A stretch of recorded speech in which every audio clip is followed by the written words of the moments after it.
처음부터 계셨던 하나님께서 어둠 가운데 빛을 나타내시고 땅과 바다와 구름과 각종 모든 생물들을 지으셨어요.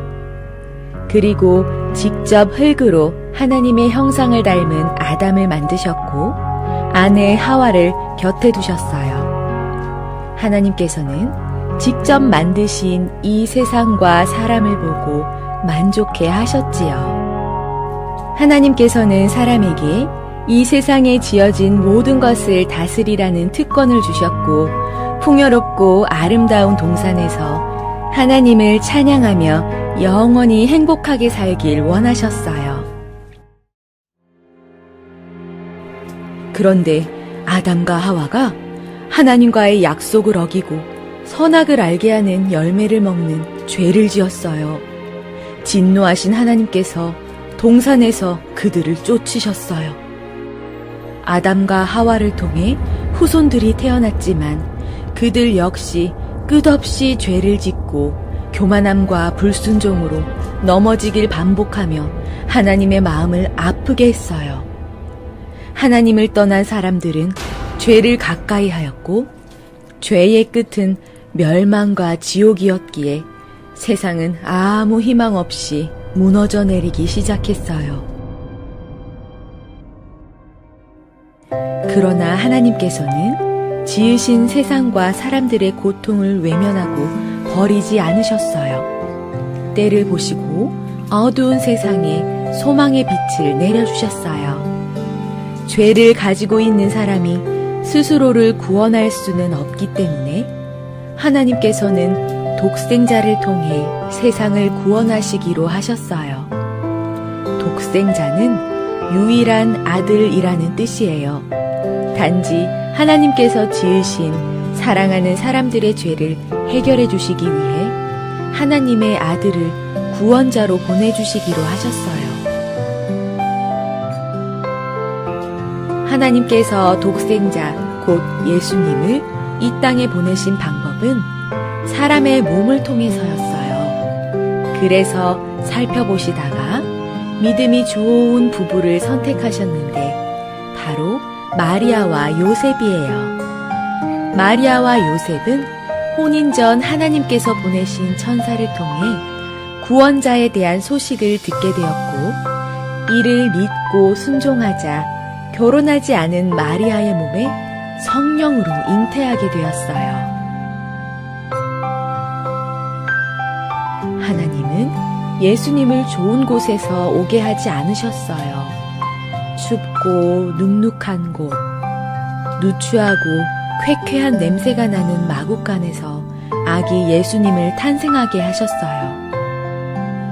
예수님은 지위가 높거나 돈이 많은 사람들만을 위해 오신 것이 아니라 죄로 인해 고통받는 이 땅의 모든 사람들을 위해 오신 분이기 때문에 자신을 낮추시고 우리와 가까운 곳에서 오셨어요.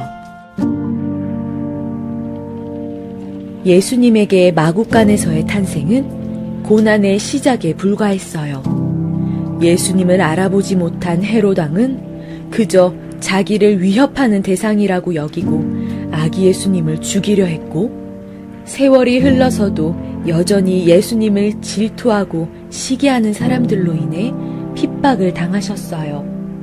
사람들은 예수님께서 보여주시는 기적에 대해 부정하고 분노하였고 채찍질을 하였고 십자가에 못 박으라고 소리쳤어요. 세상을 구원하기 위해 온 왕이 왜 이 고난들을 피하지 못하냐며 가시로 만든 관을 씌우고 침을 뱉고 조롱하였어요. 예수님은 자신이 고난을 당하고 죽게 될 것이라는 것을 알고 계셨어요.